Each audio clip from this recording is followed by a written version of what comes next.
इसमें जैसे सबसे बड़ी बात बोली जाती है कि British east India company India में परमिशन लेने आई।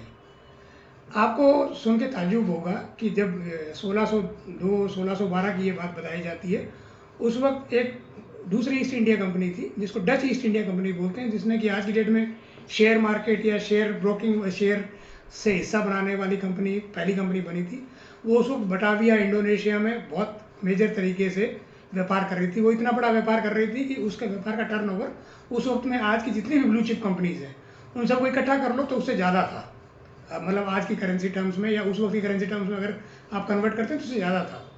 तो एक बात बताइए कि आपके पड़ोस का कंट्री नेदरलैंड या डच कंट्री हॉलैंड वो बटाविया से व्यापार कर रहा है, तो ब्रिटिश जो कि उनके रिश्तेदारी थे वो यहाँ पे इंडिया में वो मांगने क्यों आएंगे, परमिशन मांगने क्यों आएंगे? वो ऑब्वियसली वहीं गए होंगे, इंडोनेशिया में परमिशन मांगने गए होंगे। उस वक्त इंडोनेशिया में एक मातरम द्वीप पे भी मुगल डायनेस्टी चल रही थी, वहाँ पे भी वो लोग अपने आप को मुगल बोलते हैं। अब मुगल्स को आप बड़े व्यापारियों के तौर पे देख सकते हो, क्योंकि वहाँ पे कोई सामाजिक अनुमति या कानूनी अनुमति नहीं मांग रहा था कोई एक दूसरे से। वो व्यापारी एक दूसरे से व्यापार में हिस्सेदारी मांग रहे थे कि भाई हमें व्यापार में हिस्सेदारी दो। तो जो टॉमस रॉय थे वो वहीं पहुँचे थे।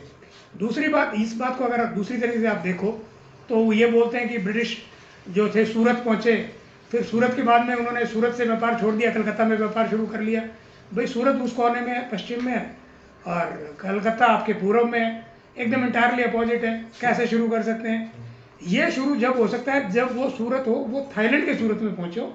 थाईलैंड का सूरत थानी जो है वो थाईलैंड के पश्चिम में है, तो वहाँ से अगर पहुँचे हैं तो वहाँ से फिर दूसरा पोर्ट उन्होंने बनाया हो, तो हो सकता है वो चिटगांव पोर्ट को बनाया हो। चिटगांव पोर्ट के बाद में वो यहाँ पे कलकत्ता पोर्ट उन्होंने बनाया हो। तो ये चीज़ें अगर आप इस तरह नज़रिए से देखेंगे व्यापार को, यूरोप और दक्षिण पूर्व एशिया के व्यापार के नज़रिए से आप देखोगे तो आपको इतिहास समझ में आने लग जाएगा।